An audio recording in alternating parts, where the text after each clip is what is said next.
Good evening, everyone, and welcome. Thank you all so much for joining us for what I believe is going to be an incredibly meaningful conversation. At FAM, we spend a great deal of time advocating for people who are incarcerated, but we've also learned something incredibly important, that some of the most important advocates and most effective advocates that we've ever met are the people that are still inside these systems that we fight to get home every single day.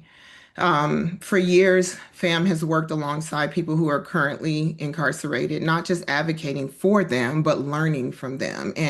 Through our quarterly FAMgrams, through core links messages, letters, prison visits, symposiums, banquets, conversations in the facilities across the countries, we've seen firsthand the extraordinary leadership, resilience, and determination that exists behind prison walls. That's why this conversation is so important to all of us. And we believe that advocacy does not just begin when someone comes home, it begins the moment someone realizes that their voice still has power. So, our hope is not only to support advocacy on the outside, but to equip and empower people to become advocates while they're still inside. That's also why we're so excited about the next chapter of Work at FAM. In the coming months, we're going to be bringing many of the advocacy trainings we've already developed for our families and supporters directly into prisons in multiple ways. And we're happy now that we've gone into the facilities through our Adovo platform. Our goal is simple. It's to ensure that the people who are incarcerated have greater access to the knowledge and the tools and the confidence they need to advocate for themselves. We need them to be able to support one another and help us shape the meaningful change. Tonight's conversation is really about that possibility, and I'm eager to get started so that you all can hear from these two amazing individuals. I want you to think about this as we jump into this conversation, that tonight isn't simply about incarceration, it's about leadership, it's about resilience, it's about discovering that even when someone has lost nearly everything, they have not lost their voice. So, Maurice and Felix have extraordinary stories, but more importantly, they have extraordinary wisdom about how change actually happens from the inside out. So, let's jump in. I could sit here and read you their bios. That's totally boring. I think more importantly is that they hear from you, you hear from them. So, Maurice and Felix, before we talk about advocacy or go for it, I'd love for everyone to get to know each of you. So, can you each briefly share your story, and what life looked like before advocacy became part of your journey? Yeah, thank you. Yes, reading my bio would have been plenty boring. So thank you for not making us go through that. Your Thank you bio, all. wait, that really was to say, Thank I don't you want all to for read to people. no, I want to hear from you. Yeah. I go to things where people's bios are read, and I do think it's Yes. extremely boring, and I don't Yeah. remember any of it. But anyway, good evening, y'all. Wherever you're coming from today, wherever you're joining from, just happy to be here. Thank you for joining this very important conversation. Uh, Man, my story. I'll be as quick as I can. I come from a huge family. We Okay. migrated from central Puerto Rico to the United States in the early 70s. My generation was born in the late 70s. My mom's one of 16. I have like 46 cousins. We did everything together, and I had a lot of promise. I was projected to be the first one in my family to go to college. My dear abuelita said I was going to be the president one day. But there were a lot of things going on in my community, a lot of violence in my home, in my school, in my neighborhood, and eventually I got sucked into it myself. I climbed up the crime ladder pretty quickly, and at age 18, I committed a murder that landed me in prison, and I was subsequently sentenced to death by incarceration, more commonly known as life without parole. I prefer to call it by its true name. I spent the first 10 years trying to figure things out.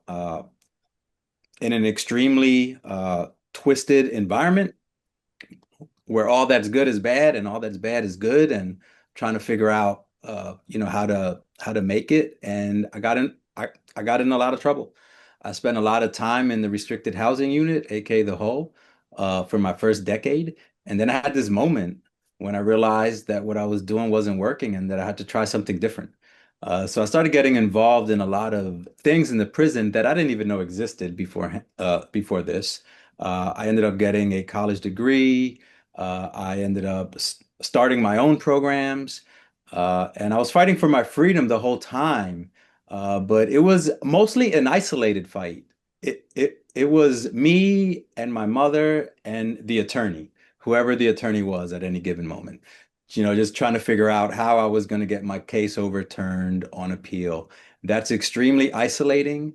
It's lonely, and it hardly ever happens. I mean, convictions get overturned less than 1% of the time.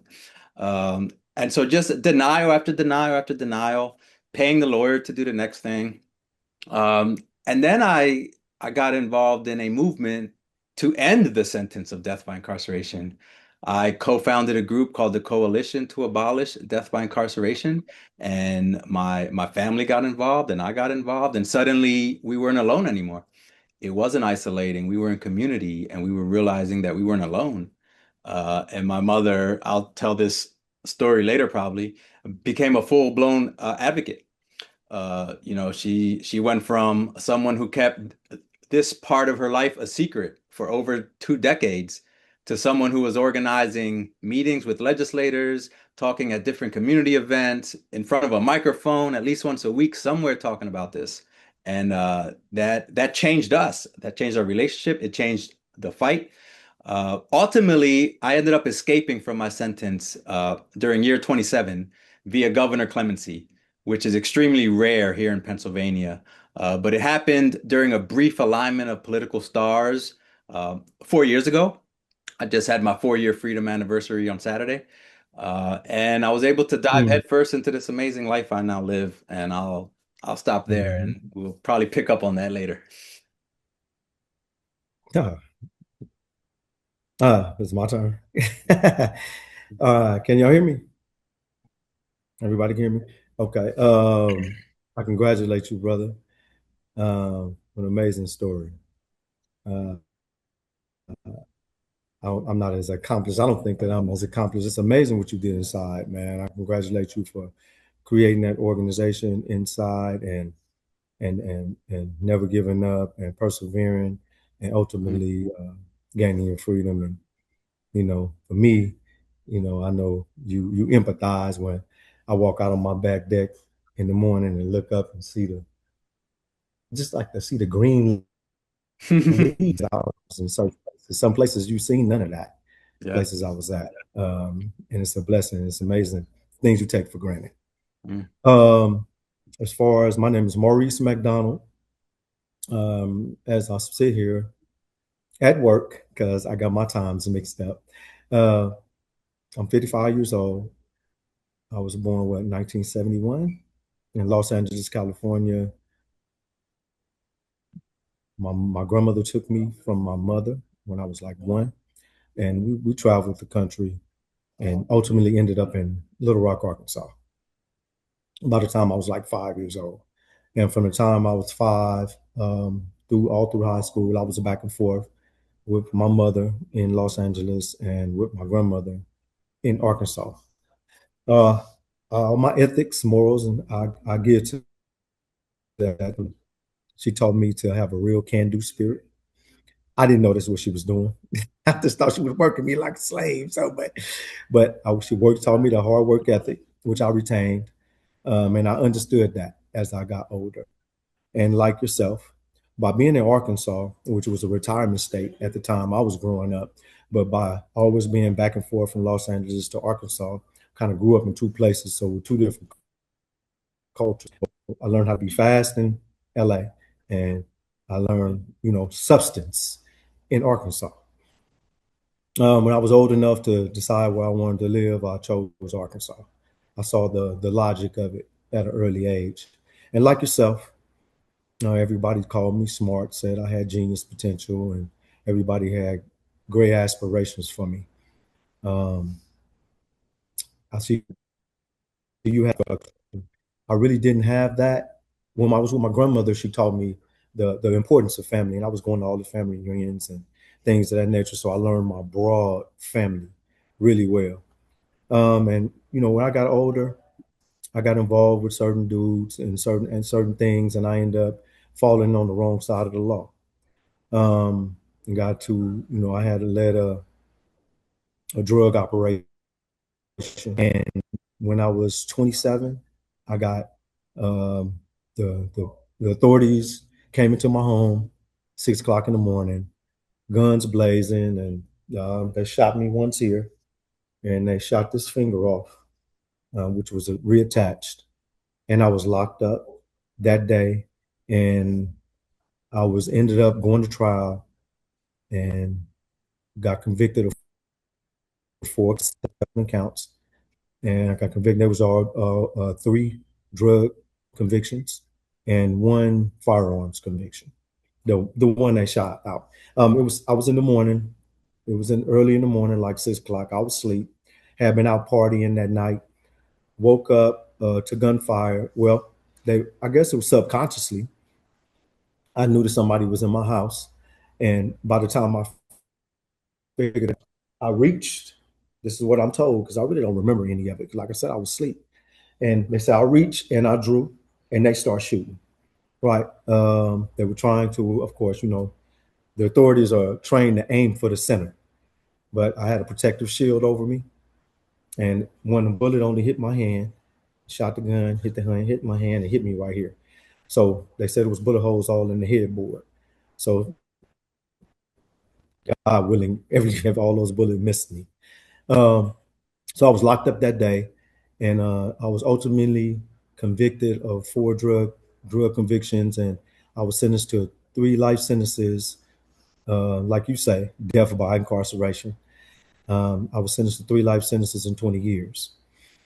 My first institution they sent me to was Leavenworth, USP Leavenworth at the time, and my convictions were federal. Went to Leavenworth, Kansas, and it was like I was like just like kind of lost. Like, wow, here I am.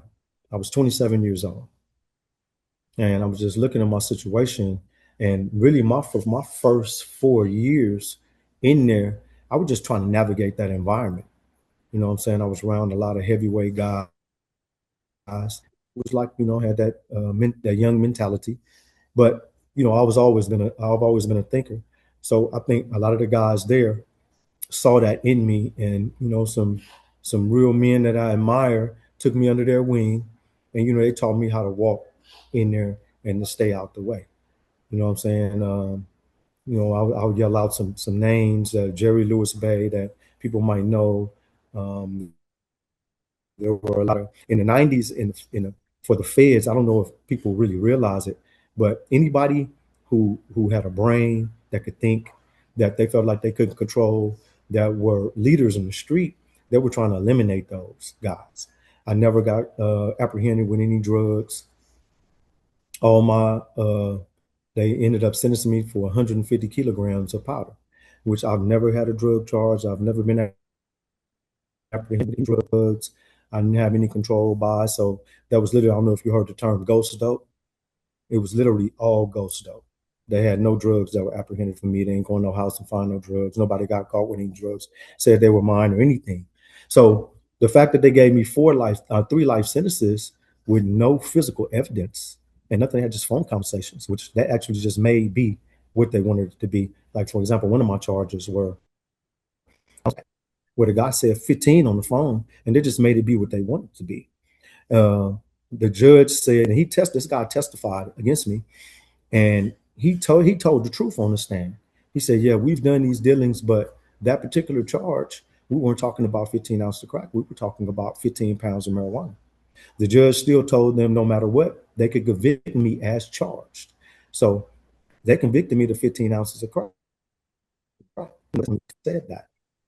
And I ended up getting a life sentence for that particular charge, along with the conspiracy, carried to life. I had a 2 ounce charge, they gave life.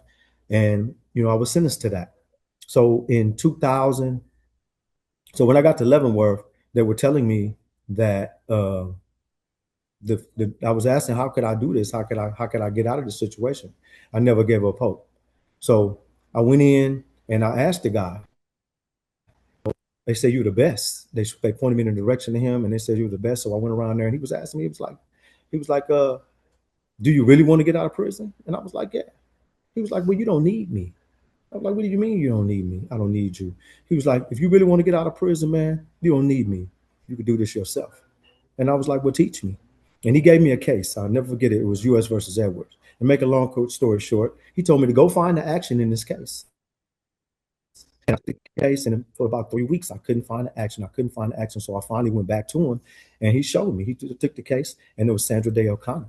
And it was something that she said in her dissent that made the difference in the case. And it was a volume of the drugs or the different quantities and the different types of drugs. And she was saying these guys had the same, no matter what types, they had the amount to get them life sentences. But she said if one of their charges had been marijuana, then they would have had action in the case. And he showed me and how other people used that and they went home. So thousands of men went home because some people's case actually did have marijuana, right? And he was like, so it's not the ruling in the case, it's the language of the case that you need to pay attention to. So that was my first introduction on how to understand the law. So I took that information that he gave me and I started going to the law library and started researching my case. And I found a case called U.S. versus Apprendi that had just dropped, and it was 2000. I So called my lawyer. Yes. can I jump in? I'm so sorry because I think well, what's going to Oh, happen here in a minute is you're not going to need me or Felix because you're actually kind of taking you're stealing the thunder here. But I want to make sure that we don't that we go through the rest of the questions so that it all can come together. Is that okay? that's Okay. just, yeah. Okay. No worries there. No worries there. So, I wanna, before we get kind of down to the secrets, which I'm sure families are gonna ask how you did it, because we're talking about two amazing individuals here that we have such a limited amount of time, but they were sentenced to death by incarceration, and now they're sitting both in their home office and in their workplace talking to you. So we know that it's possible, but you know, I want to try to take us back a little bit if I can. So if you had to define it in one sentence, what does advocacy from the inside mean to you? We left off with you, Mr. McDonald. So what would that one sentence be if you had to define it? Advocacy from the inside, it, it never give up hope, learn all you can, and spread the knowledge and enlighten everyone.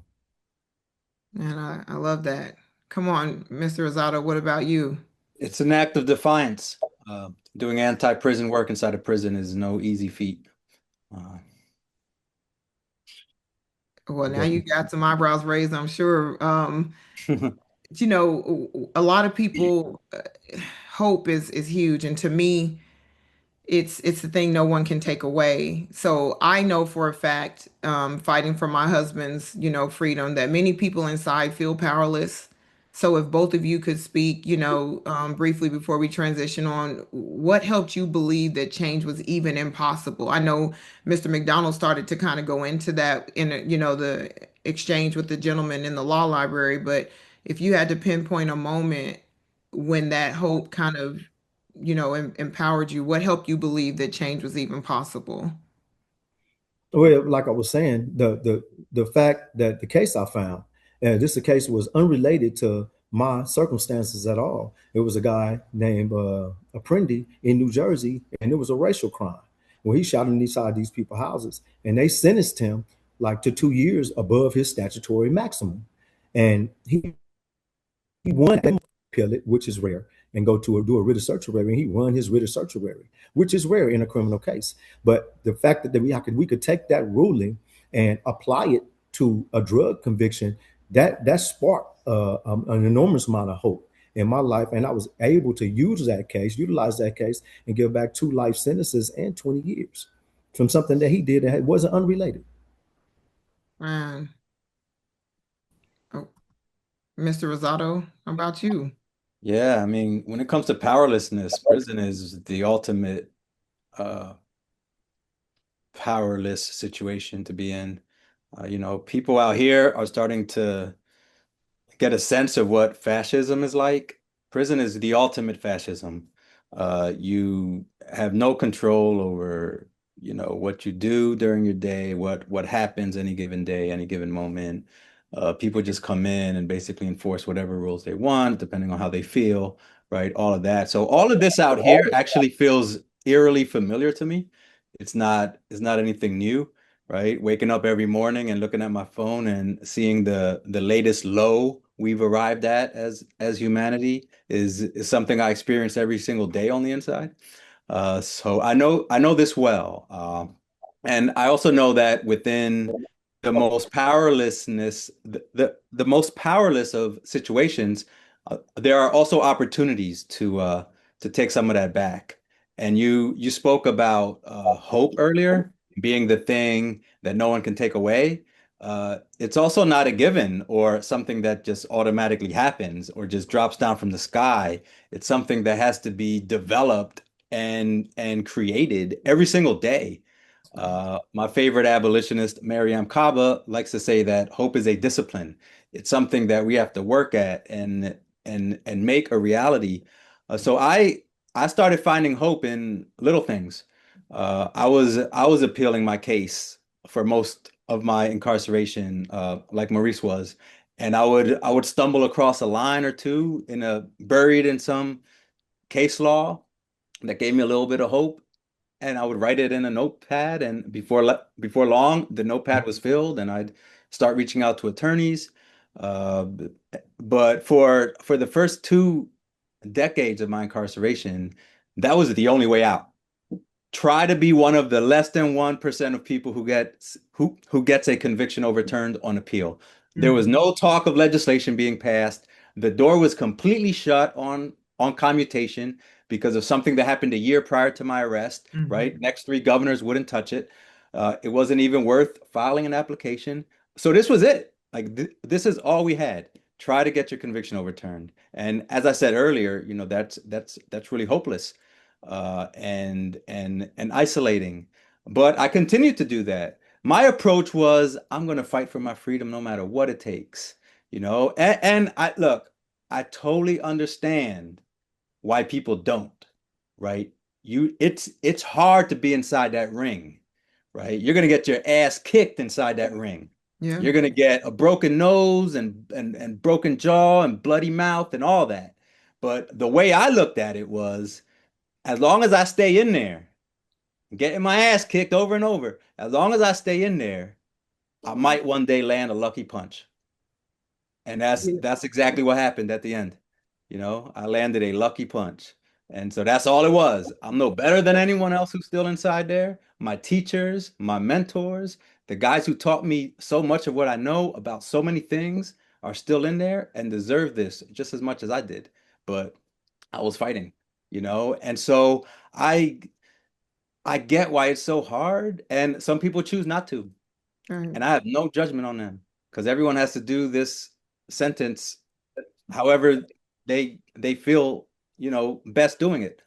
But yeah, I thought I owed it to myself and to my family, to my loved ones, to stay in that ring and keep fighting, despite being told no over and over and over for, a quarter of a century until I got that one yes.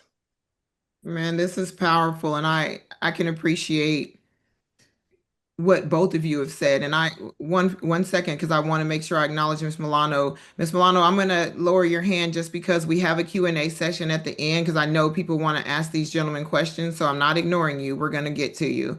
And as I saw your hand raised, I'm thinking, man, this is like a multi-day panel. There's no way in the world we can get all these questions asked to these phenomenal men, but I'm going to do my best so we can move to the open forum so you all can talk to them.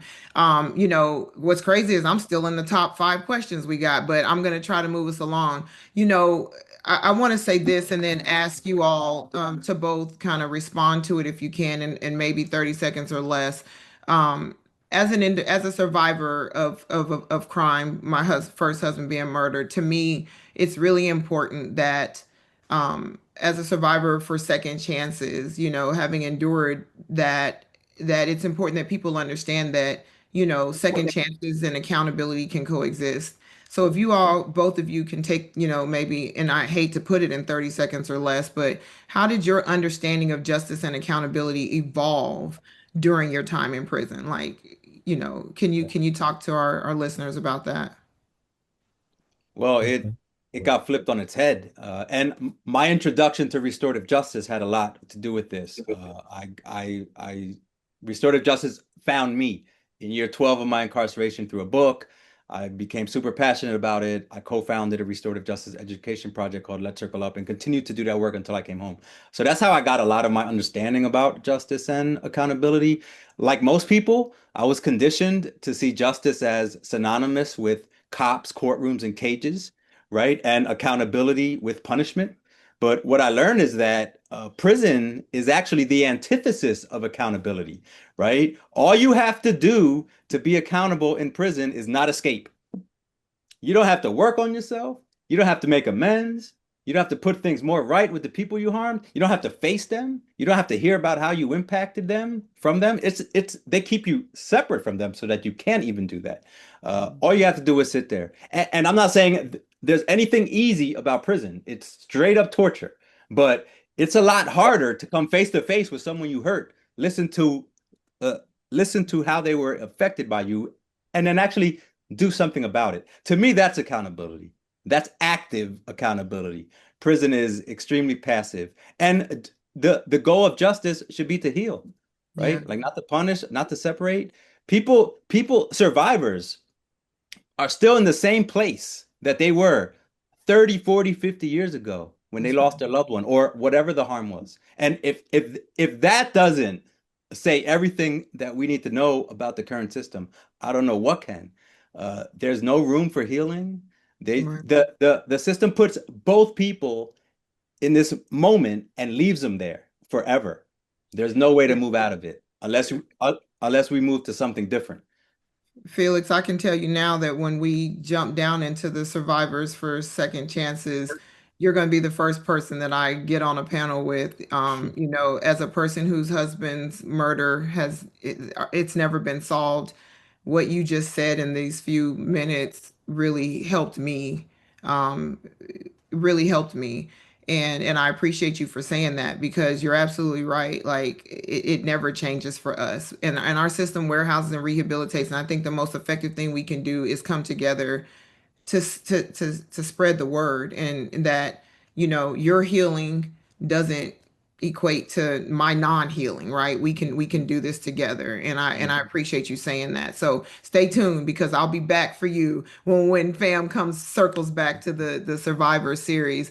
Mr. McDonald, I mean, I know it's hard to bring it into 30 seconds, but help us understand from your point of view, like, what helped you in that mindset of accountability and justice.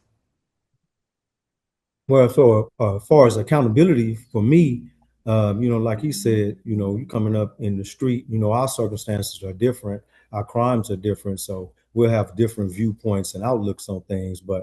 Uh, but what's the saying? When you're coming up in the street, you look at the authorities in a certain way, but when you get behind those bars, you have to come to the realization. For me, it was about 4 years in. It was about 4 years in when I was like, wow, this is serious. These people really trying to kill me because I mentioned before I gave back 2 life sentences, but I still had one. Well, I can't do one. Right. And once that really sunk in, you know what I'm saying? I had to change something. I had to change something. And I started researching and learning about myself and reading history and trying to gain better understanding of what's really what I thought, what I had been taught, and things of that nature. So that changed me in that way. And by learning who I am, right, I learned why I've always been uh, like I am, that want to see the people do good. And that made me want to help people inside the prison system as people were helping me. Man, thank you both. And I'm really trying to think through how to bring together what you're both saying so we can open up the floor to the families. But I do want to ask another question. Like one thing I'm hearing from both of you about we're about this advocacy journey or your advocacy journey is it's not just about changing a sentence, it's about changing the person that's doing the advocating. So let's make it practical. Someone that's listening tonight or from inside of prison wants to begin advocating for themselves. Where do they start? Like Felix, even you alluded to the fact that everybody may not want to, or, maybe not have the mental fortitude to do it. But let's just speak, practically. Where do they start? What habits Prior helped you? What resources mattered? Yeah, what's practical? prior to my transformation, someone an older guy in the prison told me to, or suggested that I take the focus off myself and put it on helping others. And when he said it, it was one of those things that kind of just went in one ear and out the other. And like years later, I ended up actually doing that. And his words came back to me and I remembered and I said, "Oh, this is what he was talking about. Now I get it." Because it made all the difference. I probably don't have enough time to talk about the moment that really turned things for me. But once I saw that despite being behind a 30-foot high concrete wall, despite having been sentenced to grow old and die there, that I could still have an impact on someone else's life, that was a game changer for me. And that skyrocketed me into a life of purpose and service that I've yet to look back from to this day. And so, I got to see that I can still make a difference, right? There's still work to do. And I found my purpose in there. Like when people ask me like what was the difference, like what like how did you, do it? And I always say I found my purpose. We can uh search for happiness and never find it. But I'm telling you, when you find your purpose, happiness comes. Because I had a reason to wake up every morning, right? I was facilitating workshops. I was leading all these different programs. I was in school. I was doing a lot of stuff at the chapel where I worked. I was a certified yoga instructor. I was a hospice Mhm. caregiver. I sat with men as they took the last breaths of their death by Yeah. incarceration sentences in cold infirmary cells. Good stuff. And so I got to see what my sentence looks like at the end. And it's something that it was my worst fear was to be sitting there, with someone else holding my hand. So yeah, there was an urgency, right? I was serious about getting myself out of there, and it wasn't guaranteed. Mhm. Right? Like if things didn't work out exactly how they did, I'd still be there. I wouldn't be on the Zoom right now with you all. So that's the difference, between coming home and not, right? Something really small, right? Political wins, shift here, shift there, and you just have to catch it at the right time. Uh, but I, yeah, that's the lesson, I took the focus off myself, I put it on helping others, and I found my purpose. I want us to open the floor up to our family members so they can ask the questions. The chat is hopping, and I'm gonna make sure that both of you get a chance to speak again before we wrap. I hope everyone here is listening that, advocacy is really one dramatic moment, right? More often it's thousands of small decisions made consistently over time. So Mr. McDonald and Felix, before we open this floor, like, and this kind of speaks personally to where I was sometimes in my journey. No one on this call is like really new to this. But what would you say to the families who are exhausted? I remember being there, Mm, discouraged, or wondering where their efforts even matter. And then mm, I promise after that point, we're going to open up the call to people to ask. What do you mm, say? Because I just remember it's interesting. I got my hope from my husband who was behind the wall. And every time we talked, he was like, I'm getting out of here. And I'd be like, you mhm. heard from them? They said something? He like, no, I just know I'm not going to do all this time. And he used to just frustrate Yeah. the living daylights out of me. But then I would think about it like, how does he have this hope? And I'm Yeah, exhausted with what we keep Yeah. running into. So can, Yeah. both of you talk to that? And then I'm going to ask the fam staff behind you to explain the rules of engagement. And then we're going to open up the floor. mm. Yeah. For Go ahead, me, Maurice. oh, go ahead. Oh, No, go for ahead. me, for me, it was like, either fight or die, right? It was fight or die. And I had my kids, you know what I'm saying? They were really young. My kids were toddlers when I got locked up. I had six. right? And I was just wanting to be there for them. So that was my inspiration. That was my inspiration coming home to keep fighting, keep fighting. And for me, like you said, that hope, I always had hope. And I tell people all the time that the creator, he put something inside me, right? And I could literally in my chest, like that strength, right? That would keep me going. I used to look at him, like look up and like, wow, I used to thank him for putting that strength inside me to keep me going every day, no matter what I was going through there, the lockdowns. I know y'all know about you know about the feds, but you know, the lockdowns and everything that was going through and everything, the pressure that was on, the denials. They called me a serial filer. I was constantly putting paperwork in and getting those denials. And you had to have that mental to withstand that, right? And it was strong, and it just I would just shake it off like and keep it moving forward until because I was determined.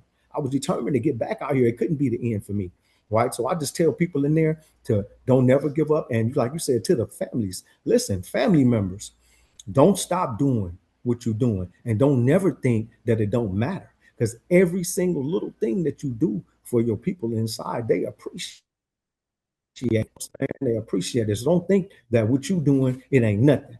Or that he don't need it. Yeah, we need it all. From the letters to the text messages to just the kind words and the inspirational, you know what I'm saying? Anything you do, the visits, all of that, all of it matters, and we look forward to it, and all give us power and energy to push forward because we ultimately, all of us ultimately trying to get back to you. Mm. You know, Mm. when the story of mass human caging in this country gets told, the part that's always left out is the impact on families. And I used to, you know, be, I was, I made sure that I told that part of the story whenever I had a chance. Whenever someone asked me for a picture to attach to a bio of something I wrote or like something I was going to be a part of, I would always send a picture of me with a loved one in the visit room because I wanted it to be known that I wasn't doing this time by myself. And when I finally walked out of that place 4 years ago, my mother was free too, right? She did every day of that time with me, and so did other family members. Uh, and so, what I would say to you all, because you know, this is something that's really important to me and deep in my heart, is to take some chances and take some risks. I still remember sitting in that Graterford State Prison visit room with my mother, asking her to go to a rally at the state capitol for the coalition I had just helped to start, and her saying, what am I going to do there? I don't want to go there. Like what, you know, what's going to happen? And so we went through this whole visit, and at the end, she finally said, "All right, if this has anything to do with helping you get out, I'll go." And she went, and it changed her life. She Mhm. met all these people who were in the same situation she was in. She actually talked to a reporter that day from the newspaper. Someone pointed him in her direction. He talked to her. She shared some pictures off her phone, said a few things. The next day, she was on the front page of the newspaper. I actually have it framed right here. That's what's She up. was on the front page of the newspaper holding a Free My Son Felix Rosado sign. And the story was actually pretty decent. And so, just like that, the whole city, who she had kept this part of her life a secret from for over 2 decades, knew. And so she goes to church that weekend. Mhm. Everybody's like, "Why didn't you tell us? We could have been Mhm. praying for you. We had no idea, you know." And so suddenly she came back up to visit me to debrief all that.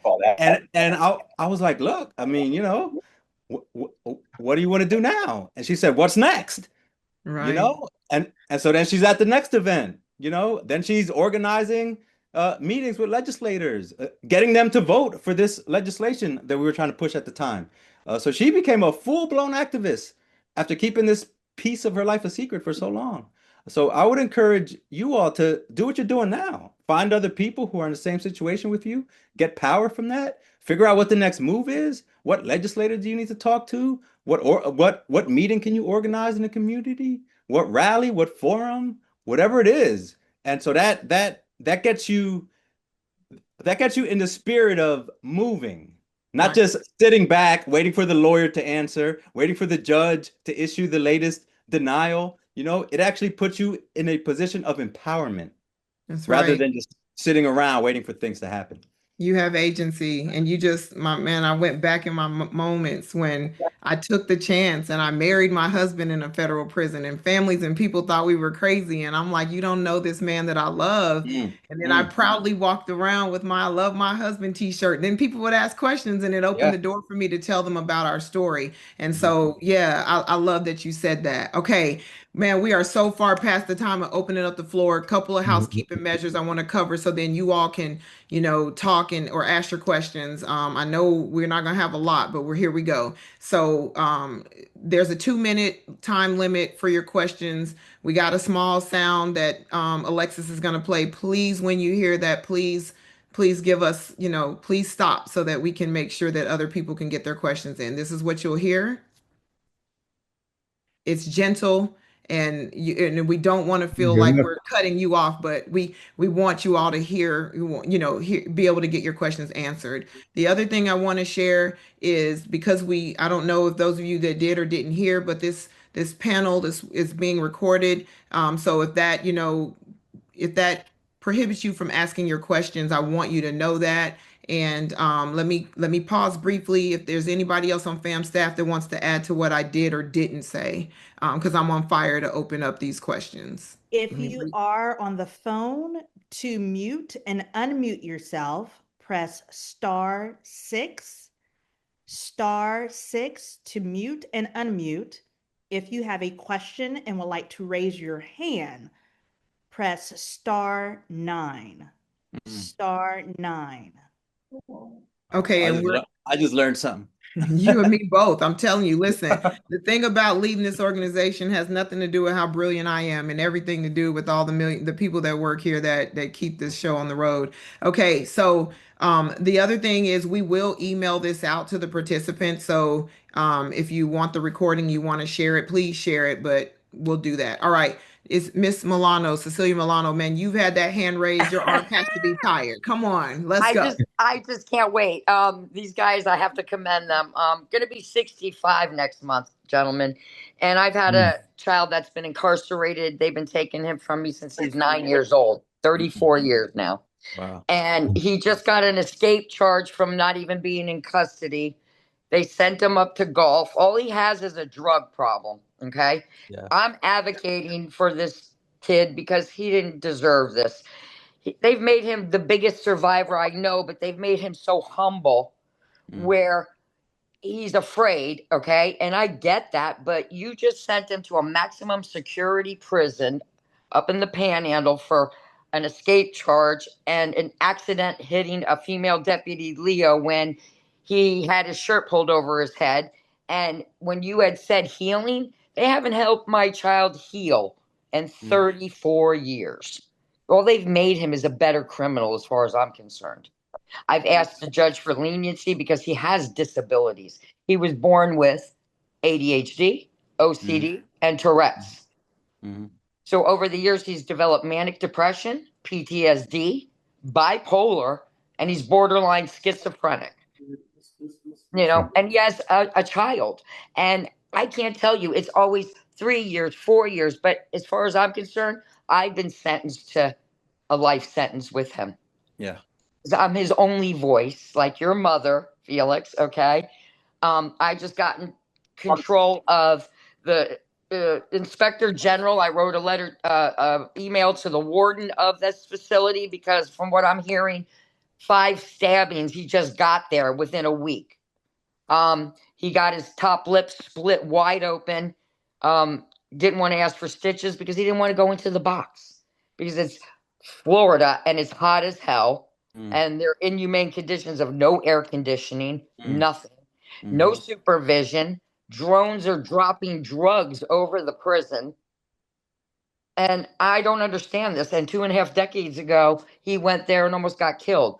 So my thing is, they should have shut it down 2.5 decades ago. But I'm going to speak as long as I am alive for this kid That's right. because he didn't deserve this. He didn't ask for this. And there's Yeah. also what I call misconduct color of law because the police have done nothing and the sheriff but harass him to no end. Don't help him. Don't help him get mental help. Don't help him get substance abuse help. Just throw him in jail or prison, and that's what, he deserves. So, you guys, I commend you because this is what it seems to be. I don't know how to get him to talk or fill the grievances out or speak up more. It's going to look like, oh, you're a mama boy, Mm. and I don't want that for him because then they start picking on him. And I told them, I don't need no retaliation on this guy. It's not fair. Miss Milano, Yeah. we, well, I think we might, first of all, thank you. And Yeah. And I'm sorry for you, Dr. Shaniva. please don't be like, I No, think I mean, that I'm just, my condolences. I'm no, sorry. no, thank you, thank you. But I believe our pain fuels our passion and our purpose. And Yes. so, what I think that I got out of what you shared with us is that you're not going to give up fighting. And I hope some of our family members listening today take that same Sure. charge. And Thank so, you. and I'm glad that our two panelists were able to help, encourage you to go a bit further. Um, Miss Cooper, Heather Cooper. Hey Oh, there. Sorry, I was no, you're fine. trying to. I didn't know it was my turn so soon. I thought I was writing to Cecilia that I volunteer with a global drug harm reduction group, and anyways, we can connect. And anyways, it's yeah, okay. So basically, my loved one has been incarcerated since 1997. He was 17 years old, and they stacked three 924 Cs. And so he's in federal prison. It really resonated with me what you said about service to others. That's like his main, just his main point. Is just service to others is how he kind of gets through. Is like helping the guys coming in that are younger. Navigate because he's been there 28 years, but we're making some progress. And he recently, we got his points recalculated. He's finally was in a medium custody prison, and he is home now, like in his home state, and he got to see his siblings and his mother for the first time in 28 years. But I mean, we're still hanging on hope, but his denial got denied again. He got compassionate release. His father's on hospice, but I mean, we still are just kind of gonna remain steady and keep just keep on the path. But what was the main, I guess, issue or problem that you had I adjusting like that. once you did come out? Set the alarm up here. What kind of I mean, what was the hardest thing for you when you did finally come back into society? You're out of prison after all those years, because I worry that maybe I estimate PTSD that you know will occur. I mean, like just all the issues I can only imagine. So that was kind of my question. Just what was the hardest part, or what was the thing that helped you the most? So Yeah. Community. Okay. You know, I'm, I I'm I stepped out of there and walked right into the open arms of a loving community that was waiting for me, that was fighting for me to come home. And that made all the difference. I had a job to come to. So most of the biggest barriers people face, I was okay with. Technology was a huge problem for me. It took me a while to get used to that. And I did get discriminated in housing. I couldn't get it. mhm. I couldn't get an apartment. So my then partner, now wife, and I ended up buying a house instead. So it ended up being a better situation. But yeah, it still sucked.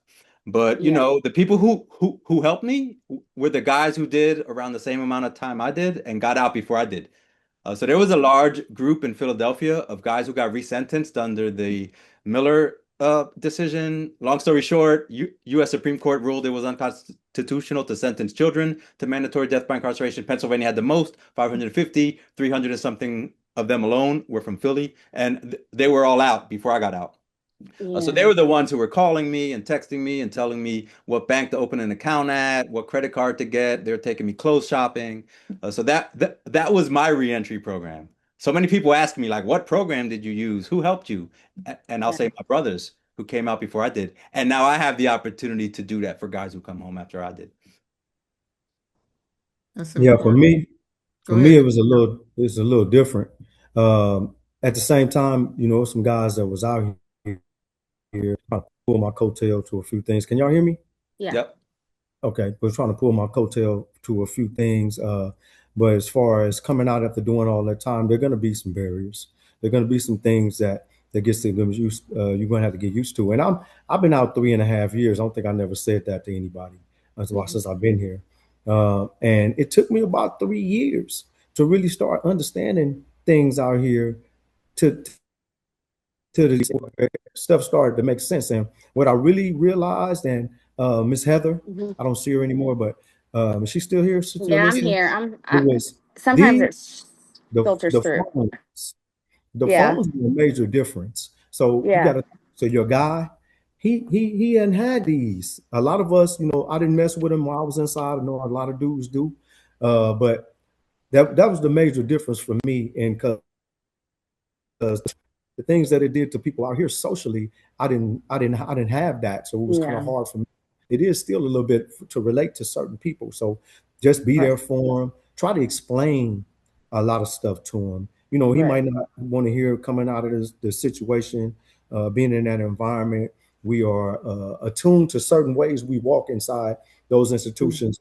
He's in the feds. I don't know if He's having a hard time even coming from max to medium. Like it's been a struggle. Like even I mean, he's yeah, happy to see his family, but it's been really difficult. and when you said that, I got goosebumps because I was Yeah. in USP. I was in the USP for 8 years, Leavenworth, and then the Terre Haute. And I finally Yeah. got the chance to come to Forest City Medium. And when I got to Forest City Medium, I think I had been locked up that like 8 years. And getting there, I had not been around none of my people, and it was it Yeah. was like a college campus from the places I had been. And then the way the minds of the men were Yeah. totally different than being in those maximum security places, then getting to the medium. And they did things that we didn't respect in those other Exactly. institutions. That's And what yes. we couldn't relate to. But what helped me is just delving into understanding and reading and finding my job in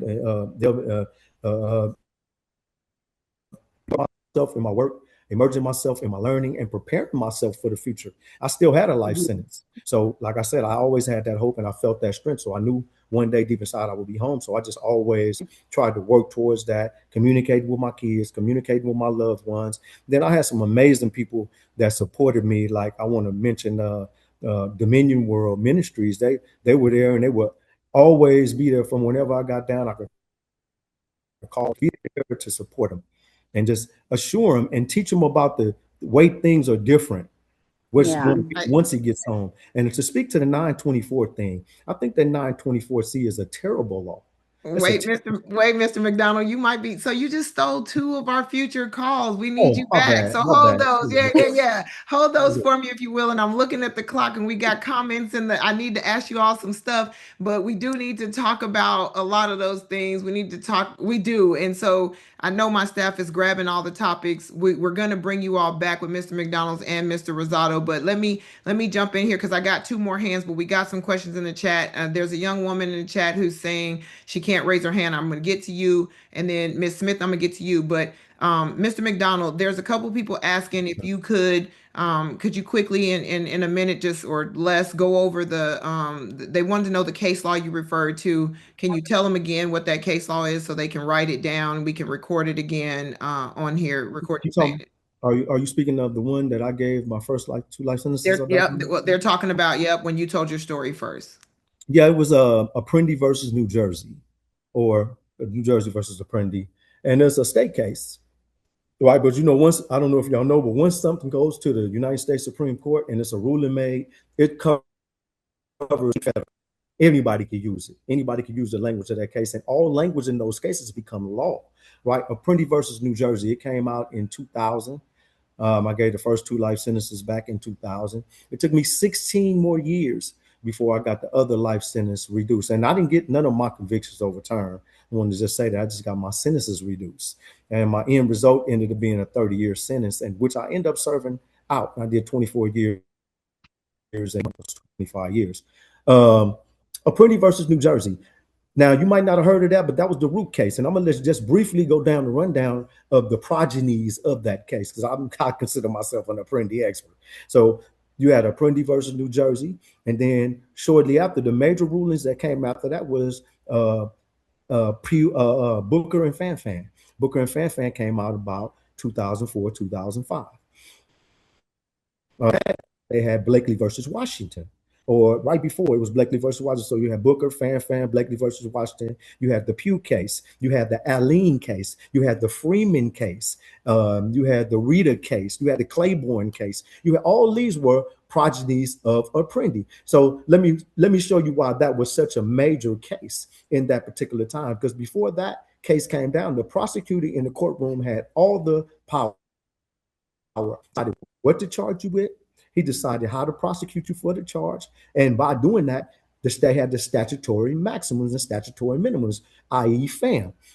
So you said the mandatory minimums were what all he was shooting for. So back then, 50 grams of crack would get you 50 grams, would put you in a 10 to life category. So all they were concerned about was charging you over 50 grams of crack. Then they would take you to trial and they would give you put all the up on you and twist the sentencing enhancements up to the they can give you the maximum sentence all the way up to life. So the Apprendi case, what they end up doing, they sentenced him to 10 years. They would send him to 10 years for having the gun, for doing a shooting crime.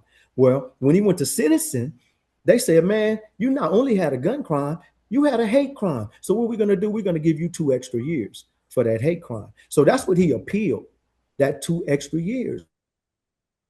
And that 2 extra years, the hate crime wasn't submitted to it. It wasn't an indictment. It wasn't submitted to the jury, and it wasn't found by the jury. Right. So he won that case. So that meant since he won that case, that everything that you get sentenced to, it had to be in your indictment, in your statute, it had to be submitted to the jury, and it had to be found by the jury. If that wouldn't have happened, then you couldn't get sentenced to nothing over your statutory maximum. So what they were doing in the 90s, they were sentencing us to all these drugs, but they weren't sentencing us to no amounts. Okay. And then they would wait till you go to sentencing. Go ahead. No, Mr. McDonald. Okay, so we have to now do a panel, and I can't see your face, but we need a panel with just Mr. McDonald and then a panel with just Mr. Rosado because there's so much information that comes.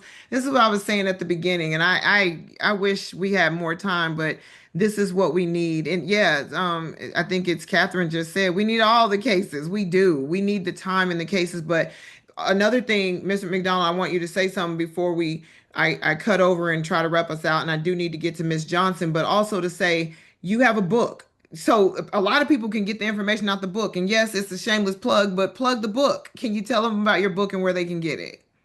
Yes, gladly. You can go on Amazon.com. I just currently have the ebook right now. It gave me a lot of problems doing the paperback. Found another company that I'm going to explore now. But the book is called They Got Me.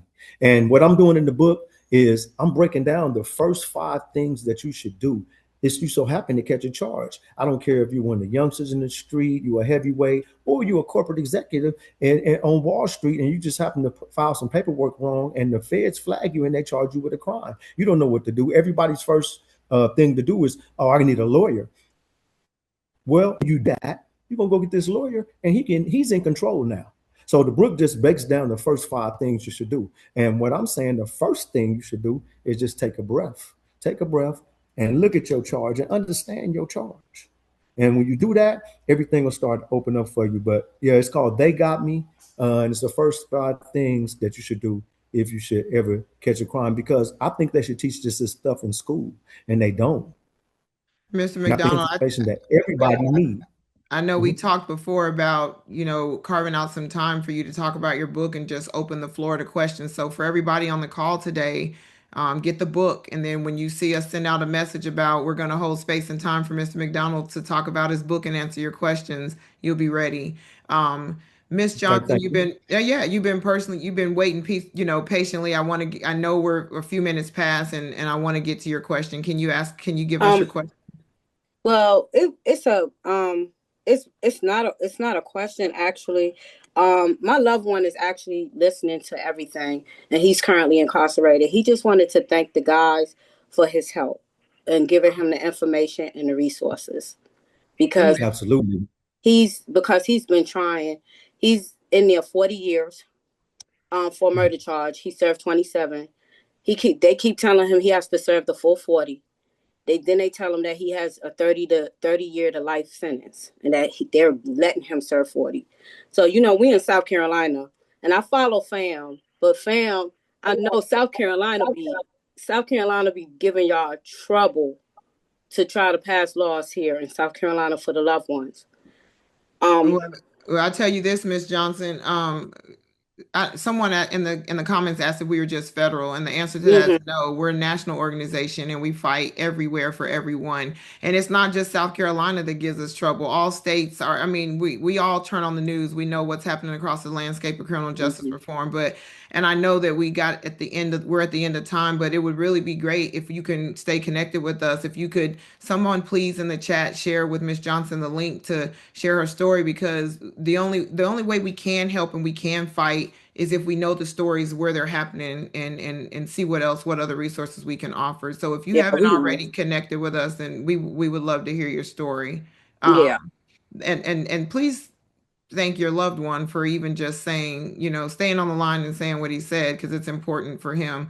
The last one I really want to call on now, Miss Stevenson, Quentin Stevenson put a question in the chat. Miss Stevenson, you asked, how do we help our loved ones who have the trafficking in 924C once they're sentenced? After the SCOTUS decision that came out, 924Cs are a thing that people are talking about a lot. And we at FAM are working really hard to see what we can do. We were trying to plan a federal lobby day around that. Miss Stevenson, we know Nigel's story. I want to acknowledge that we know your son, we know his name, and your story is not forgotten. And hopefully we can connect a little more to talk about the 924Cs as an organization, but moreover with the lobby day. So I know Ann, as well as the VP of Family Outreach, knows your name, knows Nigel's story, and we hopefully want to be able to get together and see how we can help tell Nigel's story again, but even more, hopefully bring you all to a lobby day. Um, that's the purpose. I want to say as we wrap up, I know I couldn't get to everyone. That's the purpose of us needing to know your stories. Your stories connect the human face to what's happening. Your stories show and illustrate the human cost of capital here. And tonight we've been reminded that advocacy does not just begin when someone comes home. It begins the moment someone believes their voice still has value. Maurice and Felix clearly have shown that to us that change is not reserved for people with titles, degrees, positions, influence, right? That it begins with one person, one decision, one letter, one conversation, an act of courage. And they need you, they need us. So, FAM is here. We believe every person deserves the opportunity to pursue redemption, to create change, and to be heard. And I wish we had more than an hour.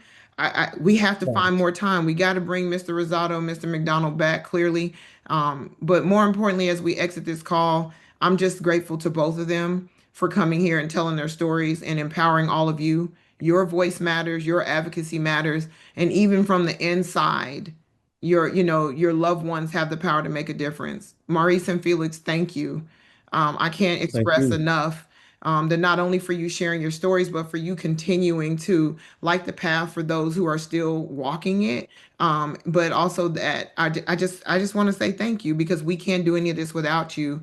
And I want to thank everyone who joined us this evening, and we look forward to continuing this work. The hardest thing it is to do is to cut the calls and cut the questions. An hour is not enough time, so we got to figure out something else. Miss Peters, can you please drop your question in the chat? I see your hand still raised. I want to make sure that we are able to acknowledge your question and respond. We will send this recording to everyone that registered and attended tonight. I saw someone else say that they want the transcript. My staff is going to kill me, but hey, you all make that happen. Get us the transcript too. I don't know. I'm going to act like I got a genie in the bottle. Let's figure it out. We love all of you. We appreciate all of you. Thank you for being the best part of FAM. Have a good night.